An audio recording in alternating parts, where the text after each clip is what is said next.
Good morning, everyone. It's Meditation Monday with Monty, and today I'm going to finish up the story of Eve by talking about her relationship with her children and with God. If you remember when we talked last time in Genesis chapters 1 through 3, God had created the world in this beautiful garden, and then Eve ate the fruit she wasn't supposed to eat of. Adam did as well, so God removed them from the garden. So in chapter 4 of Genesis, this is where Eve's story picks up. And then we don't really hear much about her after that until you get to the New Testament, and she's sort of referenced in a way. But the reason I wanted to finish up with Eve and about her children is because I know many of you have children, and you can probably relate to the story about what she went through.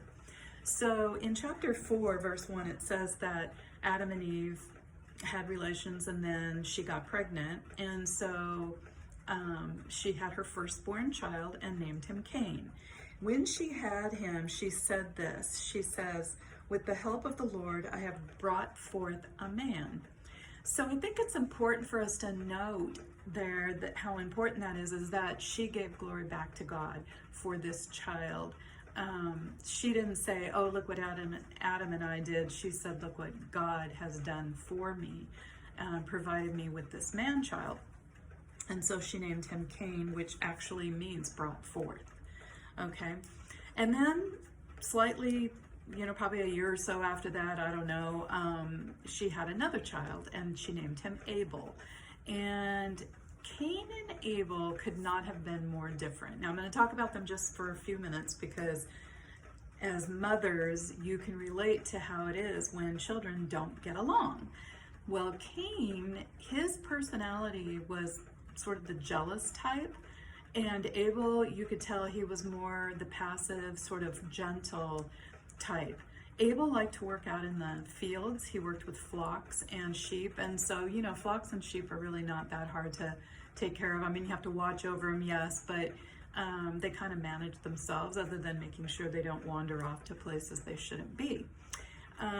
Cain, however, he had no desire to do that. He worked in the garden, and he created a garden, and so he had lots and lots of wonderful foods to provide the family and himself, but he didn't really like what Abel was doing. He felt like, Abel was probably, has the easier part of it, because, to grow a garden, it takes a lot of work. You have to weed it and water it and till it and plant it and pluck it, and, there's a lot of work to it. So I imagine that he probably thought, taking care of lambs was easy.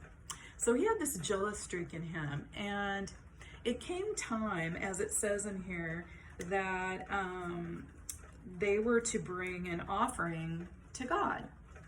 Now, why they brought an offering to God, it doesn't say, but I can imagine that Adam and Eve had been teaching their children about what happened in the garden and how it is that they could conduct their life so that bad things don't happen to them. And they also wanted to give glory back to God because they felt so badly about what they had done. So they gave offerings to God. Now, whenever you give an offering to God, you should always give your very best. This is why, I'm going to venture off here just for a second, but this is why I always say your job that you personally have, your boss is not your ultimate boss. God is. So whatever you're going to do it with integrity. Do it as if God is watching, because he sees everything. But do it as if whatever it is you're doing, he should get glory for it. And it doesn't matter what that is. I know there's people that will argue that and say, "Oh, well, when you're sleeping, when you're this."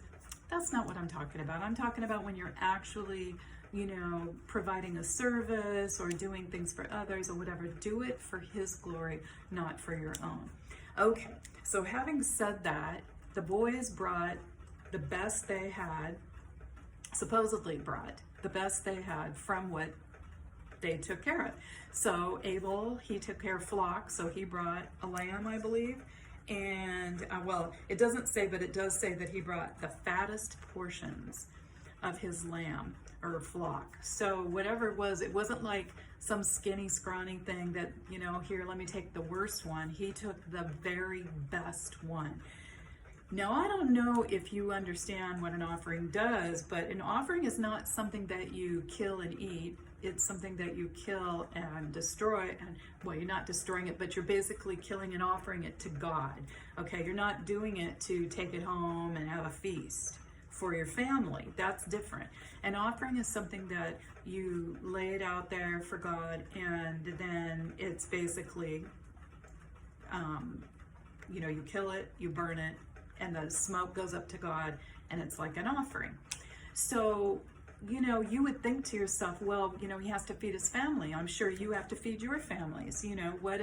What would a mom and a dad tell their boys to do? Always bring, take good care of what you do, because we want to bring something home so that we always have food to eat, and, we're not going to go hungry. But Abel took the very best sheep that he had to give to God. Something that maybe we would have said, ooh, we got to take that home. That will feed us for a long time. But Abel trusted God, and so he gave his very, very best. Now, the story doesn't really end there, because we don't hear a lot about what happened, about why Cain's offering wasn't as satisfactory to God. We just know that it was. And a lot of it has to do with trust. Like I said, when Abel gave his lamb, he trusted that God would provide, because he's been providing, right? Cain must have given, just what he thought he had to give. And it wasn't the best of the best. And so that's going to be my opinion about it, because he says that God looked with favor on Abel and his offering, but on Cain and his offering, he did not look with favor. So Cain got angry. This is a brother that he already, had issues with, and now he goes to give his offering to God. And back then, by the way, God still spoke to them directly. Isn't that the coolest thing ever? So, can you even imagine? I don't know, I'd be kind of a little freaked out right now because it doesn't happen anymore, but back then, it was just a normal thing that God spoke to them directly. And so, Cain's angry and he's pouting, and he's sitting back, and he probably has a few choice words about his brother to say and everything. And God, of course, hears him, and he says, why are you angry? Why are you looking like that? This is what he says too. He says, if you do what's right, will you not be accepted? But if you do not do what is right, sin is crouching at your door. It desires to have you, but you must master it.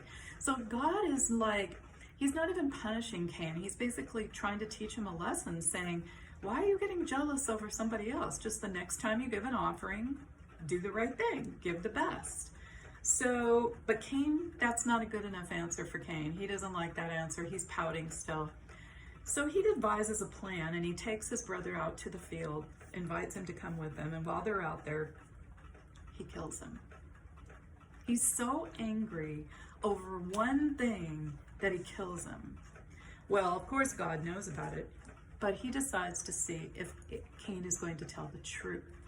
So Cain, he says to Cain, where's your brother? And he says, am I my brother's keeper? Basically, I don't know.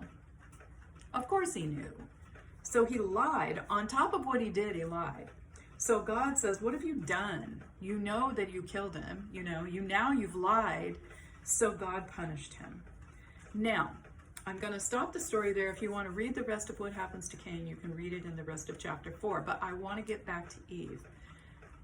Think about what is about to happen.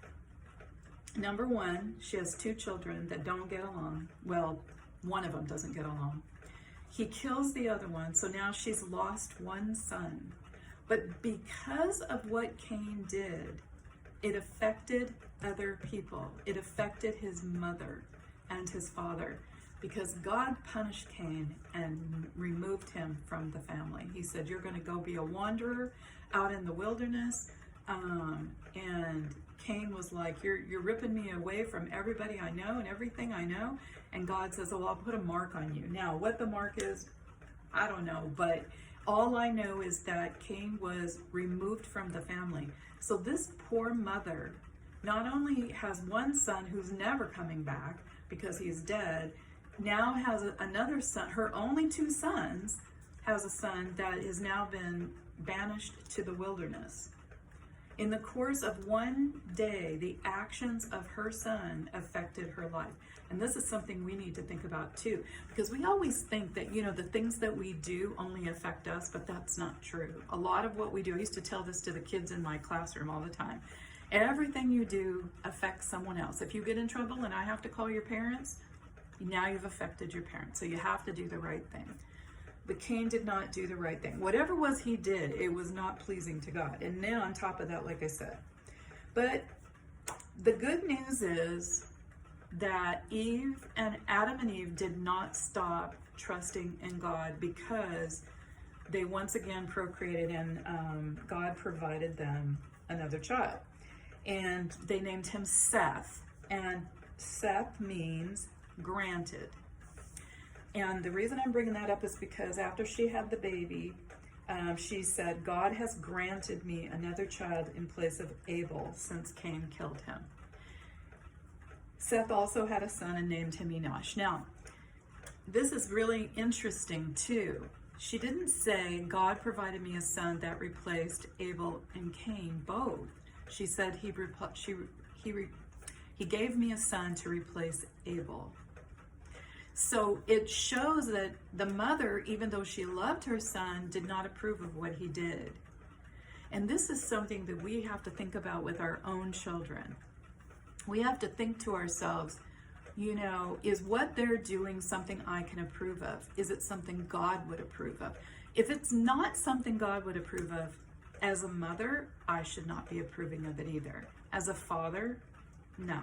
So they loved Cain, and I'm sure they were heartbroken and sad to see him being banished the way that he did. But he deserved what he got. I mean, he killed someone and lied. 2 things. And there was no reason for it, because God knows everything, and Cain knew that. But Adam and Eve trusted God, and because of that, God provided them another child, and his name was Seth. And so what we can learn from this is sometimes, we can go through a lot of tragedies with our children. Our children are going to make mistakes, and they're going to have to make choices on their own eventually. And we can love them, but we should not condone what they do if it's wrong. If it's not going to glorify God, it's not going to be pleasing to God, then it shouldn't be pleasing to the parents. And so because of that, they remained faithful to God. He gave them another son, and they carried on. I'm sure it was very difficult for them to lose both of their children in one day. Heartbreaking. So what was I going to tell? I have an important announcement that next Monday I'm going to have a guest video. And I'm going to be having guest videos along the way. So if you tune in next Monday, you're going to be blessed by a lesson from Linda Brown. And I know you are not going to be disappointed, because I've already heard it, and I can't wait for you to share. And look us up on Facebook. My name is Monty Deline Gregg on Facebook. Just look me up, and you'll see all the information that you need to know. I'll learn how to tag things in my videos eventually. But in the meantime, if you wouldn't mind subscribing and telling your other friends to come and be blessed on Mondays. Peace and love for God. Bye.